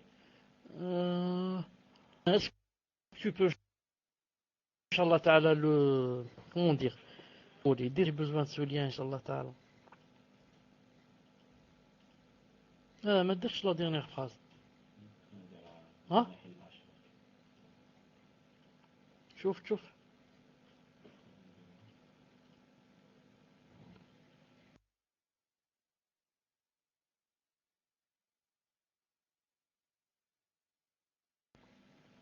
راح تجربها الآن. Pour jeudi, pour avoir la permission de passer de l'eau sur les chaussettes, vous savez que on doit mettre les chaussettes, yani, on doit les mettre après avoir fait des ablutions. D'abord, je fasse les ablutions, et ensuite, c'est-à-dire en ayant toujours les ablutions, j'ai pas encore perdu mes ablutions, je vais mettre mes chaussettes. Et c'est là-bas que, maintenant, si je perds les ablutions, j'ai le droit d'essuyer sur les chaussettes. Elle a dit, mais quand elle essuie sur les chaussettes, l'eau n'atteint pas la peau. Je dis, justement, il ne faut pas que l'eau atteigne la peau. C'est ça la sagesse et la hikmah. Si l'eau va atteindre la peau, dans ce cas, je vais me laver mes pieds au khlas, puisque l'eau doit toucher ma peau. Justement, c'est juste, on met ses deux mains, écoutez, on met ses deux mains sous le robinet ou bien dans une tasse, si on fait les ablutions dans une tasse par exemple. Et ensuite on les ressort, ensuite on les bouge comme ça pour faire tomber l'eau. Je ne trouve pas le verbe là. On met maintenant qui va s'accrocher à nos deux mains et j'essuie mes deux pieds juste par-dessus. J'essuie pas par-dessous aux jointes des pieds. Non, juste en dessus. Et je n'essuie pas aussi mes pieds par derrière, le talon, etc. Non, ni les chevilles. Juste par-dessus, comme ça. Donc, ça se voit que c'est une permission d'Allah subhanahu wa ta'ala. Donc, ça n'a rien à voir avec l'eau qui doit toucher les pieds, ou ça n'a pas aussi d'importance qu'il y ait beaucoup d'eau là. Au contraire, il faut juste que les mains soient un peu mouillées, juste un peu. Et on essuie donc comme ça, très vite, les chaussettes, Inch'Allah ta'ala. Pour la quatrième question, les gens qui font le transport, etc., et qui payent le réceptionniste pour qu'il les contacte. Il les contacte pour qu'ils viennent prendre, disons, les gens avec leur transport jeudi. Jeudi, c'est interdit de faire cette chose. C'est interdit de donner quoi que ce soit au réceptionniste. Pourquoi? Ça rentre dans la rachwa, en français, la corruption un peu. Il y a ce qu'on appelle pot de vin, etc. Pourquoi? Parce qu'en lui donnant cet argent, ou n'importe quoi, ou un cadeau, il va faire de sorte qu'il ne va jamais contacter les autres. Mais il ne va contacter que les gens qui lui donnent cette chose-là. Donc tu vas lui apprendre une mauvaise habitude et tu vas lui apprendre le haram. Qu'est-ce qu'il va faire? Il va se dire dans son cœur, moi, toute personne qui ne me donne pas un pot de vin, ou ne me fait pas de cadeau, ne me donne pas un peu d'argent, je ne la contacte pas. Et donc tu vas, avec le pot de vin, tu vas quoi? Tu vas devenir prioritaire et passer avant les autres, même si les autres sont passés avant toi. Elle rajoute, j'aimerais rajouter que pour cette transaction, tout le monde est au courant dans les hôtels. Naam, c'est devenu maintenant quelque chose de, comment on dit, quelque chose d'habituel qui s'est propagé, etc. Mais n'empêche que quoi? N'empêche que le haram c'est haram. Maintenant aussi, ici chez nous et partout dans le monde, il te dit, c'est très connu, si tu donnes pas telle chose, tu donnes pas telle chose, tel papier, c'est très courant. Toi tu dis non. Même si c'est très courant, chez moi c'est interdit. Chez moi, je n'ai pas le droit de donner. Je n'ai pas le droit de donner, même si les autres donnent. Les autres veulent faire le haram qu'ils... Naam, subhanahu wa ta'ala a'lam. Allah subhanahu wa ta'ala a'lam. Reste la dernière question, Inch'Allah ta'ala. Une dame et son mari, et cette dame a besoin de, je ne sais pas quoi, d'aide, et demande si elle peut venir avec son mari pour amener une sœur en voiture, pour que cette sœur aide cette dame, bi'idhnillahi ta'ala. Je dis, Allah subhanahu wa ta'ala alam, naam, ce n'est pas interdit. Je dis, ce n'est pas interdit de monter dans une voiture avec un couple, à condition que, si je suis marié, je dois avoir le consentement de mon mari. Si maintenant je ne suis pas marié, je dois avoir le consentement de mes parents. Naam. que je suis parti avec cette dame et ce monsieur, et à condition que ce monsieur aussi soit un monsieur, je ne connais rien de lui, de perversité, etc. C'est un homme sérieux. Donc, lui, il conduit la voiture et droite derrière. Là, je m'assois derrière. Ce n'est pas interdit car, premièrement, je ne suis pas en voyage. Je ne suis pas en voyage pour avoir besoin d'un mahram. Et deuxièmement, je ne suis pas dans une khalwa. Je ne suis pas en tête à tête avec cet homme. Mais il y a sa femme qui est avec nous. Et le hadith se trouve dans Sahih Muslim. Dans Sahih Muslim, que le prophète sallallahu alayhi wa sallam a dit que, attention, qu'un homme seul rentre chez une femme dans sa maison si son mari est absent. Mais par contre, s'il a besoin de cette femme, qu'il soit deux, qu'il soit trois. Comme ça a dit le prophète sallallahu alayhi wa sallam dans un hadith rapporté par l'imam Muslim dans son sahih. Wallahu subhanahu wa ta'ala a'lam. Tfadlal pour les autres questions. Barakallahu fik, akhi Mohamed. Je précise que quand je te dis envoie et stop, c'est pas que je te donne un ordre, hein. C'est juste que je suis dans une position délicate et je peux pas écrire plus que ça. Barakallahu fik, smahli. Alors, première question, cher. Question d'un frère ou d'une sœur, c'est pas visible. Qui dit assalamu alaikum wa rahmatullah, cher. Celui qui s'aperçoit qu'il a une impureté sur ses vêtements pendant la prière. Quand il délaisse la prière pour se changer, doit-il recommencer sa salat ou juste continuer? Voilà. Allah fikum.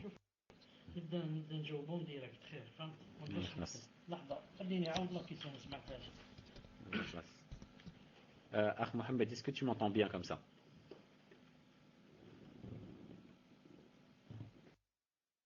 Est-ce que tu m'entends bien ou est-ce que le son est faible? C'est bon. طيب اي موال اخ محمد quand je parle comme ça est-ce que tu m'entends رد شوف الاخر رد باش نشوفه اخ محمد est-ce que tu m'entends moi quand je parle c'est audible d'accord alors je pose la question et je réponds directement. Donc la question cher.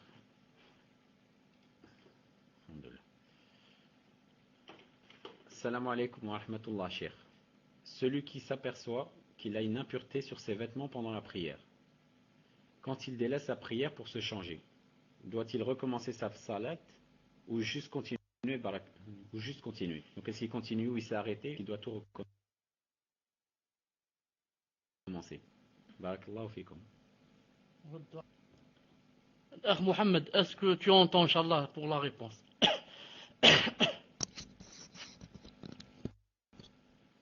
Alhamdulillah. Donc je dis, Wallah a'lam, que une personne qui vient de découvrir une impureté dans la salat et qu'elle ne peut pas enlever le vêtement, par exemple c'est un vêtement intérieur, qu'est-ce qu'elle fait? Donc elle sort de la salat et va se changer et revient et refait la salat à zéro. Et refait la salat à zéro, contrairement à un hadith qu'a cité Cheikh Al-Albani rahimahullah dans Sahih Abi Daoud. Il a dit que c'était permis de continuer et pas de recommencer à zéro. Ensuite, il est revenu sur ce hadith et a dit jeudi, il doit recommencer à zéro. Wallahu subhanahu wa ta'ala a'lam. Tfadlal pour l'autre question. Question d'un frère qui dit Salam alaikum wa rahmatullah shaykhana. Je remercie Allah tabaraka wa ta'ala pour votre retour. Votre absence, shaykhana, est toujours un grand manque. Wallah al-musta'an. Cheikh, mon frère demande avant d'ouvrir sa sandwicherie, chose qu'il a fait sans riba. Il a donc fait salat istikhara et Allah Ta'ala a tout facilité. Peut-on aussi penser que le risque aussi sera bon? Est-ce que c'est un signe que le risque sera bon, le fait qu'Allah ait tout facilité et qu'il ait tout fait avec risque halal? Quand une personne, Inch'Allah Ta'ala, prend les causes légiférées et fait des efforts pour s'éloigner d'Allah Azza wa Jal. Alors Allah subhanahu wa ta'ala va lui faciliter et va le récompenser dans cette vie comme dans l'au-delà. Dans cette vie, il va lui faire des issues et lui ouvrir ses portes. Et le prophète sallallahu alayhi wa sallam a dit dans un hadith authentique, il a dit وَمَنْ يَتَحَرَّ الْخَيْرَ يُعْطَهُ. Il a dit quiconque fait des efforts pour avoir le bien, il l'aura. Il l'aura. Et Allah subhanahu wa ta'ala a dit وَمَنْ يَتَّقِ اللَّهِ يَجْعَلْ لَهُ مَخْرَجًا وَيَرْزُقْهُ مِنْ حَيْثُ لَا يَحْتَسِبُ. Et quiconque craint Allah azza wa jal, يَجْعَلْ لَهُ مَخْرَجًا, il lui fera une issue. Et c'est ça le témoin, il a dit وَيَرْزُقْهُ مِنْ حَيْثُ لَا يَحْتَسِبُ. Et il va lui donner des biens d'une façon que il ne s'y attendait pas. Il ne s'y attendait pas. Donc, je demande à Allah subhanahu wa ta'ala que ça soit comme tu voulais, bi'idhnillah subhanahu wa ta'ala. La prochaine question, c'est la question d'un frère qui dit Salam alaikum, hafidhakum. Est-il permis de couper les grands? Si oui, est-ce permis s'ils sont blancs? Barakallahu fikum, cher.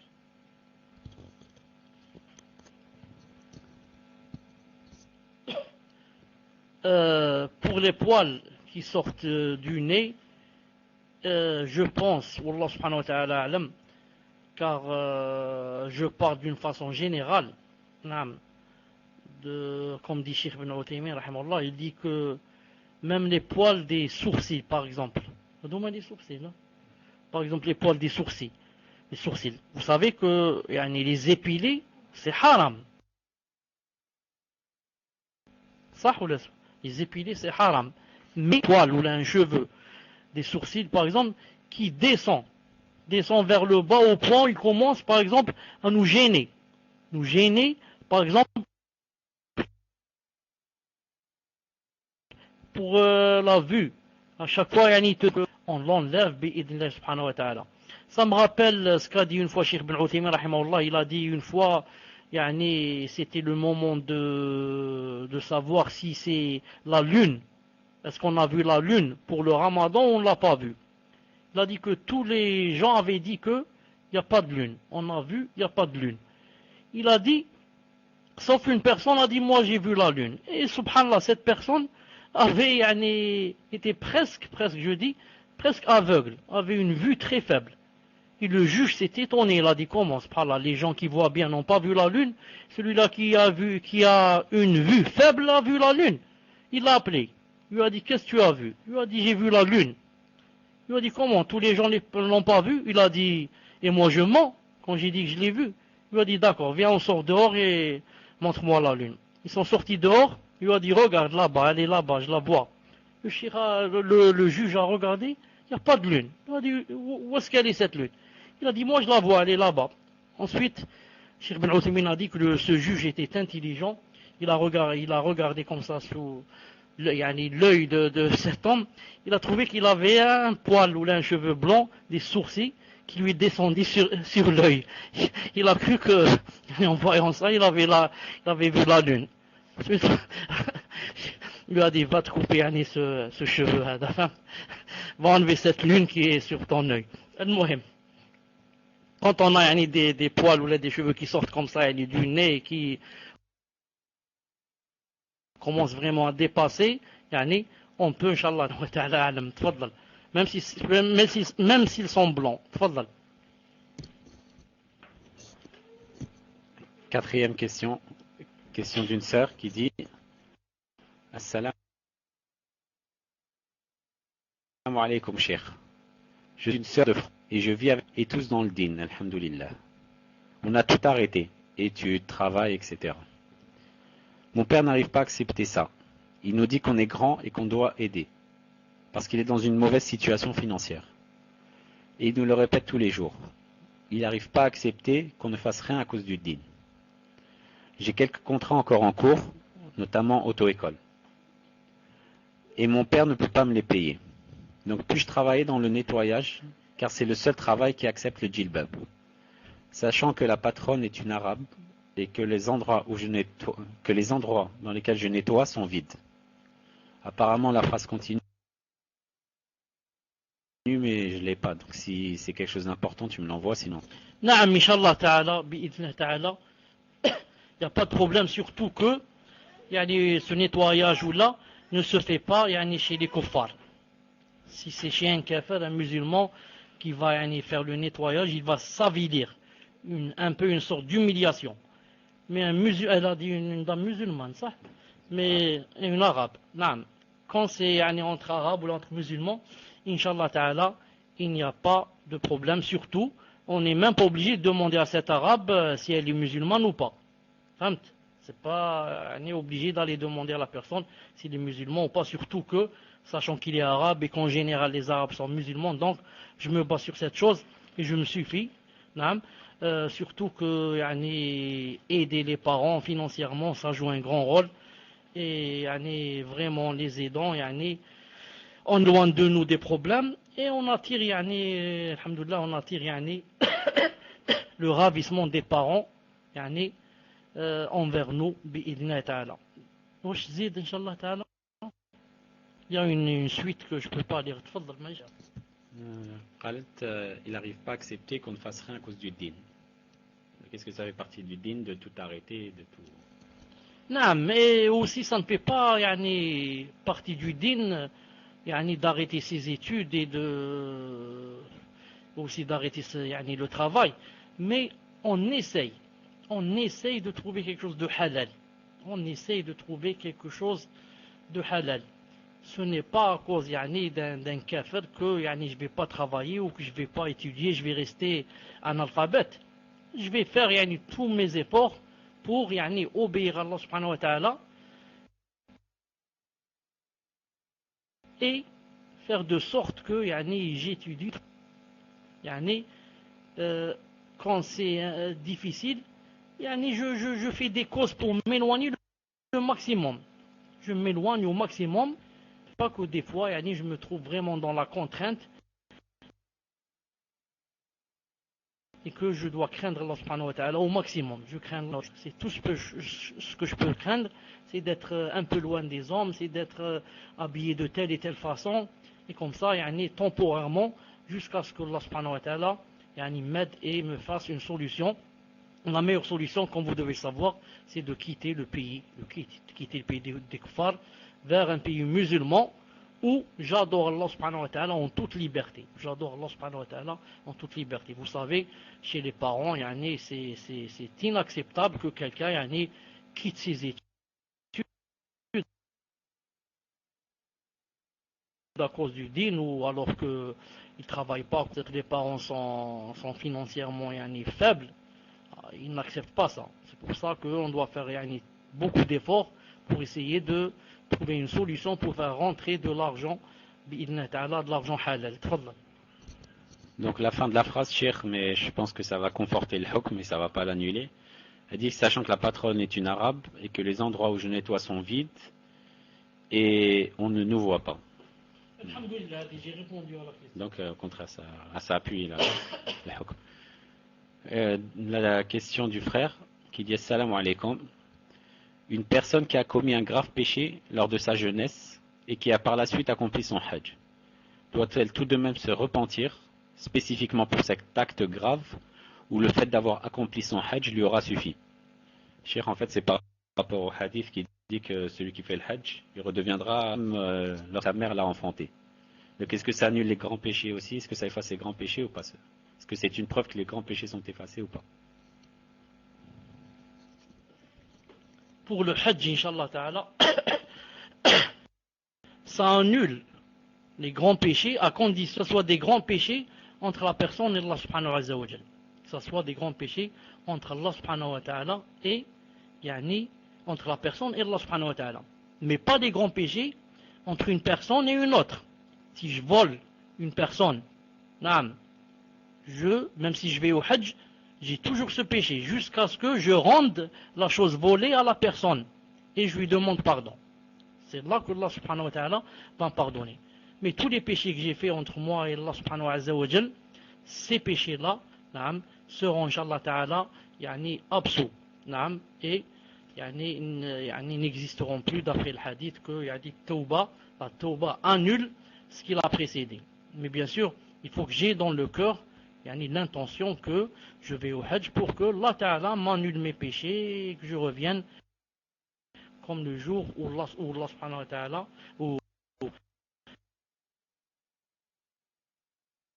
la mère enfante le bébé, bi'idhnillahi ta'ala. Tfadal.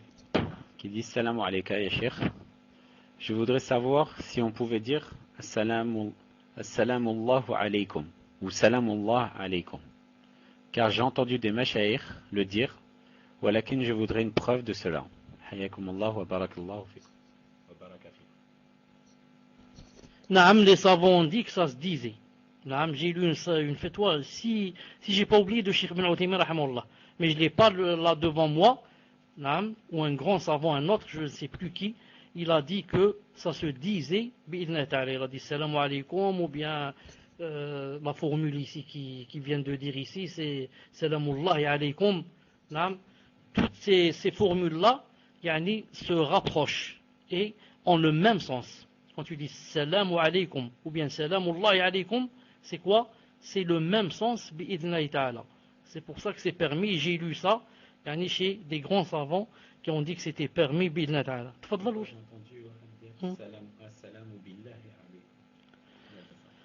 Salam billahi alaykum, j'ai pas entendu ça. Salam billahi alaykum, je l'ai pas entendu. Tfadlal.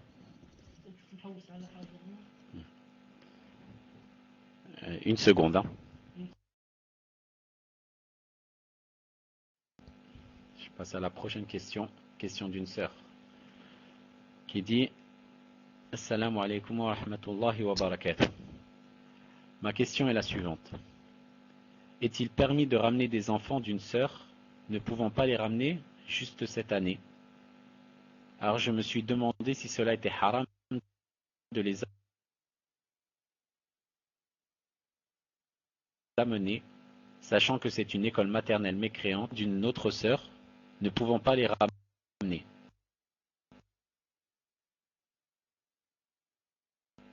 Juste cette année. Je suis de maternelle mécréante. Alors est-ce que je commets des péchés dans ce cas-là? Naam, j'ai compris la question, Inch'Allah Ta'ala. Je pense que, Inch'Allah Ta'ala, si elle le fait, seulement pour cette année, Inch'Allah Ta'ala, surtout si elle est dans la contrainte, qu'elle le fasse. Pourquoi? Car peut-être que la sœur qui a mis ses enfants dans cette école de mécréance, peut-être qu'elle ne connaît pas le jugement. Et peut-être qu'elle-même, elle est dans la contrainte et qu'il n'y a pas d'école musulmane dans les proximités. Et que peut-être même existant une école à proximité, une école de musulmans, moyen financier. Donc, Inch'Allah Ta'ala, qu'elle l'aide cette année. Ensuite, Inch'Allah Ta'ala, qu'elle lui dise. Qu'elle lui dise, voilà, moi je fais seulement cette année, mais il faudrait, Inch'Allah Ta'ala, que tu mettes tes enfants dans une école de musulmans, s'il y en a. Car je connais parmi certains hommes de science qui ont dit que vraiment si c'est dans la darura, si c'est vraiment dans la darura, c'est-à-dire que si je suis seulement entre deux cas, ou bien mettre mon enfant dans une école de kofar, ou bien le laisser à la maison sans apprentissage. Moi-même, étant une mère, je n'ai pas les moyens, comment on dit, c'est pas financier, les moyens, non, mais c'est matériel, les moyens, la capacité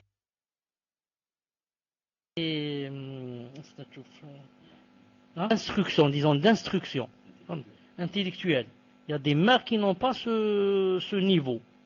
Et il y a des mères même qui ont le niveau, mais qui sont malades et qui sont nerveuses et qui peuvent étudier, enseigner à leurs enfants. Certains, là j'ai parlé avec certains hommes de science qui ont dit que dans ce cas, c'est darura. C'est darura. Au lieu de le laisser dehors, je n'ai que la solution de l'envoyer dans leurs écoles le temps que je cherche une vraie solution qui est peut-être la hijra et que Allah subhanahu wa ta'ala m'aide. Tfadlal. Ibn Mustafa, la dernière phrase que j'ai de toi, c'est cette personne a consulté des sortes de sorciers pour le bien de ses enfants. Mais j'ai rien avant, donc je comprends pas quel est le rapport ou si tu as oublié quelque chose ou autre. Donc si tu peux m'envoyer, et en attendant je lis une question.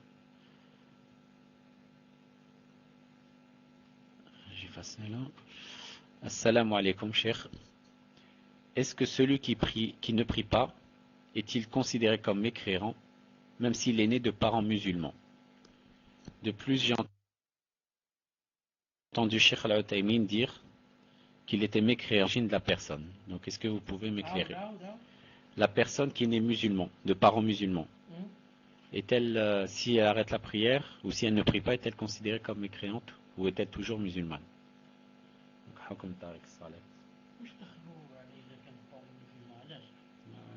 Muslim de naissance.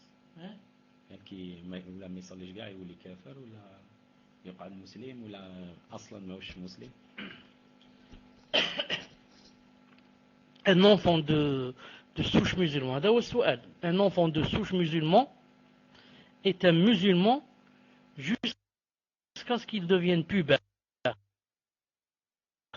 Ensuite, on va voir. Est-ce qu'il, s'il ne va pas prier, vous connaissez la divergence des savants. Vous connaissez la divergence des savants.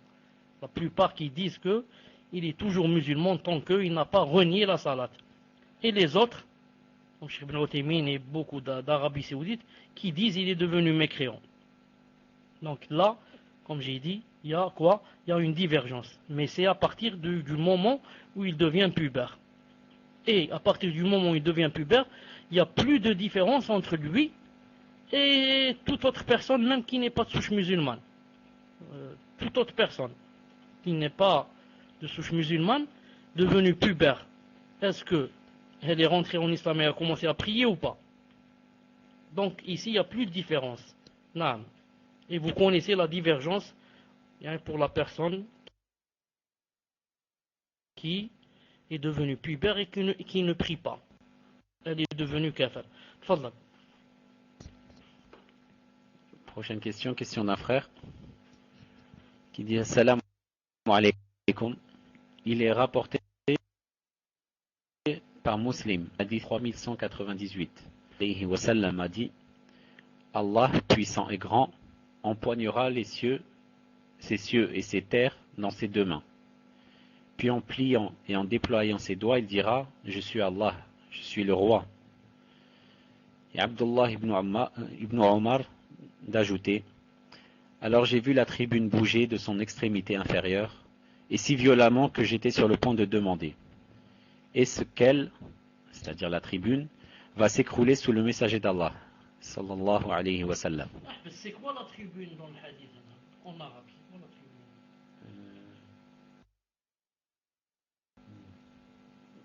tribune? On peut expliquer qu'est-ce que la tribune? En arabe, c'est quoi la tribune? Hein?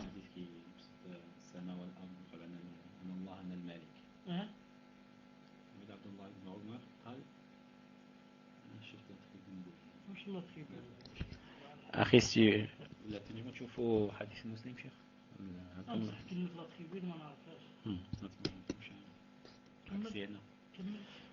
Donc le hadith est rapporté par Muslim. Akhi qui a posé la question, si tu peux nous expliquer ce qu'est la tribune, Ali. La question c'est, peut-on déduire de ces hadiths que les mains d'Allah possèdent des doigts? Car ici il est dit en pliant et en dépliant ses doigts. Donc est-ce que les doigts font partie des mains? Enfin, est-ce qu'Allah Azza wa Jalla a des doigts? Donc ici à sa majesté, sans oublier d'ajouter que rien ne lui ressemble. C'est interpréter le hadith, et dans ce cas, il est plus salutaire de faire passer le hadith tel quel, et dire qu'Allah possède deux attributs que sont les mains et les doigts. Et qu'aucune information ne nous est parvenue point d'Allah comporte des doigts, même si ces termes cités, mains et doigts, dans le même hadith, car rien ne nous permet de statuer sur la nature de cela. Donc, cher, quel est le jugement concernant les mains d'Allah? Est-ce qu'Allah a des mains et des doigts? Est-ce que ces mains ont des doigts ou est-ce que les doigts sont indépendants des mains ou autre? Qu'est-ce qu'on doit penser et croire dans ce sens, dans ce hadith? Et il semble que la tribune soit le mimbar, cher. Non, le mimbar. D'accord, une seconde, je suis en train de chercher un hadith, plutôt une fatwa. Fatwa, on a demandé à un savant, un grand savant lui a demandé si quelqu'un nous dit salamullahi alaykum. est-ce que ou bien répond pas, parce qu'il n'a pas dit salamu alaykum, il a dit salamu Allahi alaykum. Une seconde, je viens de la trouver, une seconde, je sais plus maintenant où elle est, je trouve très rare.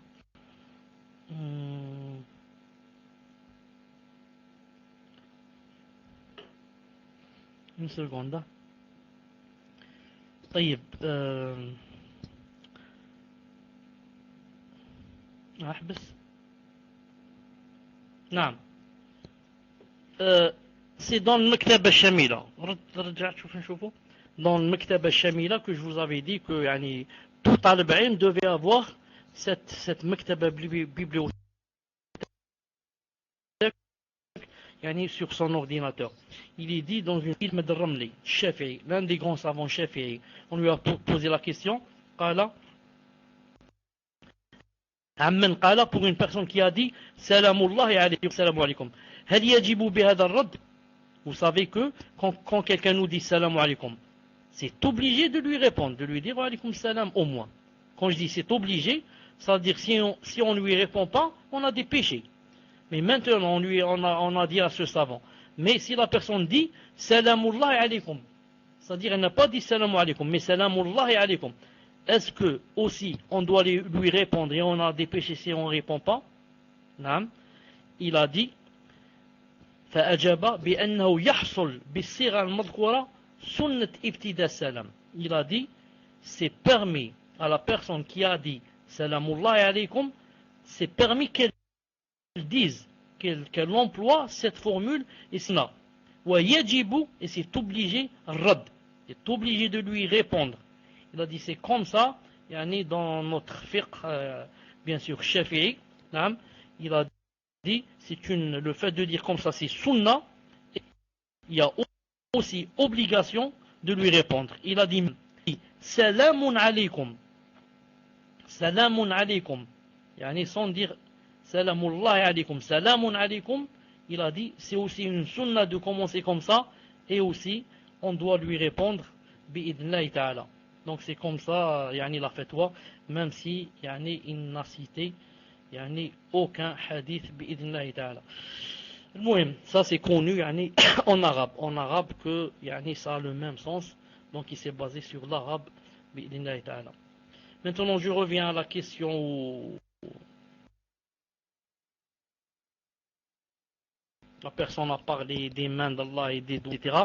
Et en résumant, elle dit c'est la dernière question, je dis très vite, et en résumant que le madhab de Ahl Sunnah ou Jama'a, les gens de la Sunnah, la Jama'a, les gens du consensus, les gens du groupe et du consensus, tels que les Sahaba, leurs enfants, les Tabi'un, leurs enfants, Tabi'ut Tabi'in, les grands savants, Imam Malik, Imam Ahmed, Shafi'i, Ibn Taymiyyah, Ibn Ishaq, Ibn Rahawi, Al-Layth, les grands savants, tous sont unanimes pour dire que Allah subhanahu wa ta'ala en même temps a deux mains et en même temps a les doigts. Naam.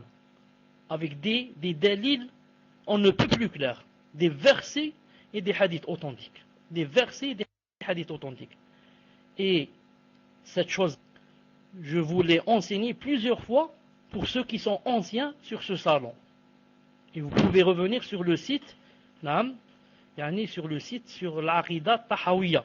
C'est dommage, je dis c'est dommage, que mes cours ne contiennent pas de titre.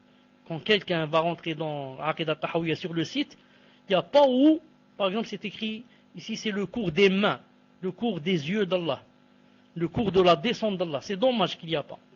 Mais je dis, comme ça très vite, comme conclusion, que dire que Allah Ta'ala a deux mains et des doigts, ça se trouve dans le Coran et des hadiths authentiques. Naam. Allah subhanahu wa ta'ala a dit dans le Coran qu'il avait deux mains. Yadah mabsoutatan. Naam. Et qu'il avait écrit un livre avec sa main. Et que ce livre se trouve au-dessus du trône. Et qu'il a écrit la Taurat avec sa main. Tout ça, des hadiths authentiques, bien sûr. et que ces doigts, que les cœurs de tous les êtres humains se trouvent entre deux doigts, comme ça, de ces doigts. Pour ceux que des ahbash et des ash'arites, etc., qui disent que la main, c'est pas la main, c'est autre chose, c'est la ni'ma, c'est la puissance, etc., on lui dit comment la puissance peut façonner Adam, comment elle peut écrire, elle écrit un livre. Donc c'est la main, une main qui ne ressemble pas à nos mains, bien sûr, car rien ne lui ressemble. Rien ne lui ressemble, Azza wa Jal. Ni lui ne nous ressemble, ni nous, on lui ressemble en quoi que ce soit. Donc, Allah subhanahu wa ta'ala, tous les êtres humains, dans le hadith authentique, sont entre deux doigts, des doigts du Rahman, Azza wa Jal. Et que dans un hadith authentique, que Allah ta'ala, que le prophète a vu dans le rêve, que Allah Ta'ala a posé sa main entre ses épaules. Il dit, au point où j'ai ressenti la froideur de ses phalanges. Il a ajouté le mot phalange, pas seulement les doigts. Un amilihi, barda, un amilihi. Subhanallah. Ce qui ne laisse plus de doute que c'est vraiment des doigts réels, des doigts qui conviennent à Allah Azza wa Jal. Deux mains qui lui conviennent, pas comme nos mains. Quand on dit main, il faut voir d'abord, c'est comme ça la règle en général dans la Aqidah, chez El-Sunnah. Quand on dit un attribut, il faut voir à qui on va annexer cet attribut. Si je dis main, il faut voir d'abord, c'est la main de qui? Si c'est la main d'un gorille, je vois déjà comment elle est faite. Si c'est la main d'un homme, je vois ensuite aussi comment elle est. Si c'est la main d'un géant, je la vois déjà très grande. Si c'est la main d'une chèvre, d'une vache, quand il y a les mains, mais main toute seule, ça n'a pas de sens. Il faut l'annexer à son propriétaire. Maintenant, si je dis c'est main d'Allah, je dis Allahu Alam. Je sais qu'il a une main, comment qu'elle est faite, il kayfiya Allah subhanahu wa ta'ala. Yom al-Qiyamah, je verrai. Maintenant, moi, j'atteste seulement, comme El-Sunnah al-Jama'a, qu'il a une main. La même chose pour les doigts, la même chose pour tous les attributs d'Allah subhanahu azza wa jal. Et voilà donc pour la main et pour la hor. Et celui qui veut plus de détails, qui lise l'Aqidah Tahawiyya, qui lise l'Aqidah al-Wasitiyya, qui lise Safariniyya, qui lise les livres de Sunnah dans l'Aqidah.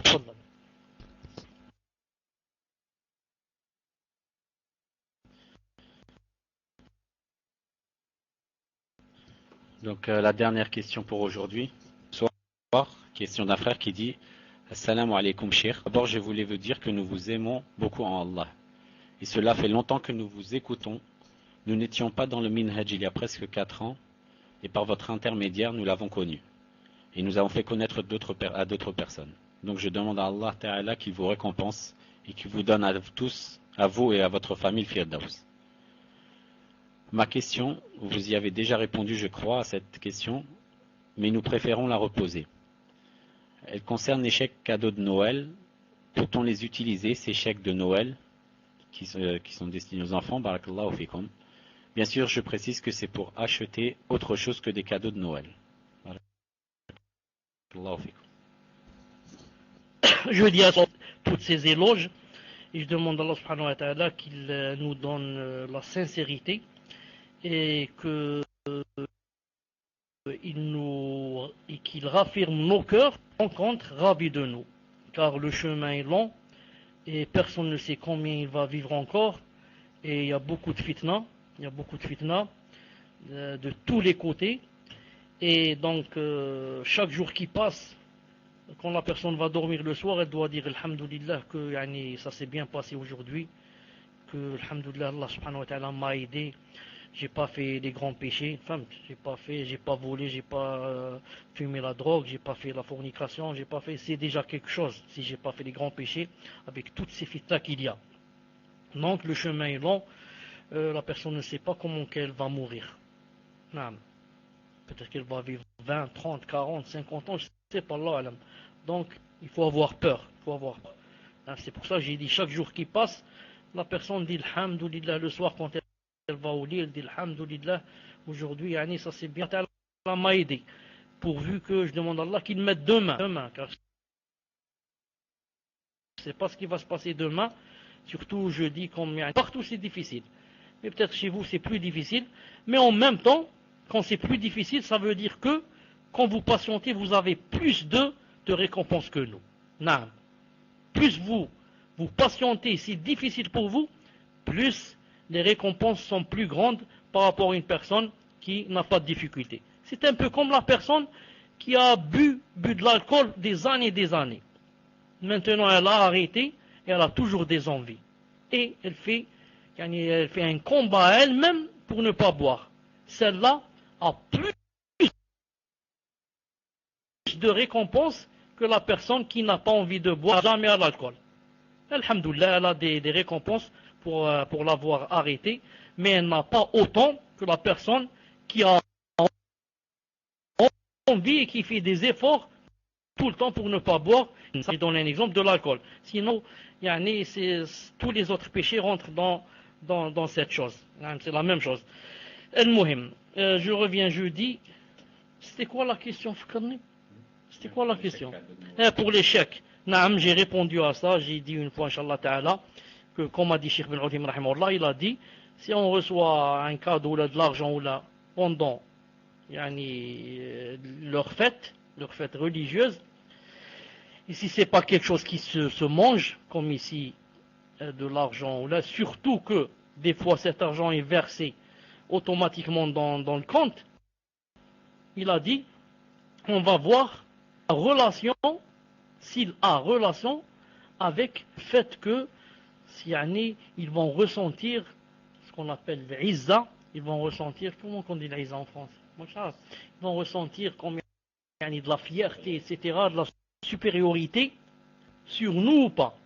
Ils donnent un chèque comme ça et pour eux, c'est rien. Ça n'a pas de relation, même avec le din, ça n'a pas de relation. Ils l'ont donné comme ça, c'est une habitude chez eux.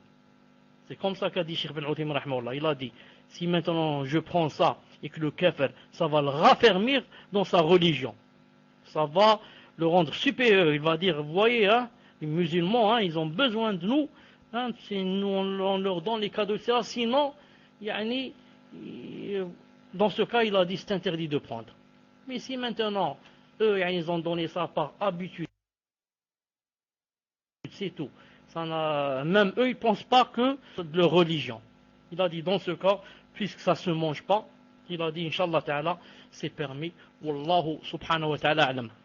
Je voudrais vous dire pour terminer, car vous savez que je ne suis pas chez moi aujourd'hui, que chez moi, c'est un problème de connexion que je viens d'apprendre tout dernièrement, lorsque j'ai été pour me plaindre. On m'a appris que, car je croyais que le modem avait un problème, quelque chose comme ça, ou que le téléphone était en dérangement, mais je viens d'apprendre que c'est une question de saturation. C'est-à-dire que les lignes sont saturées au point où, quand tout le monde se connecte, maintenant celui qui veut se connecter le soir, il n'arrive pas. C'est trop tard, tout le monde s'est connecté.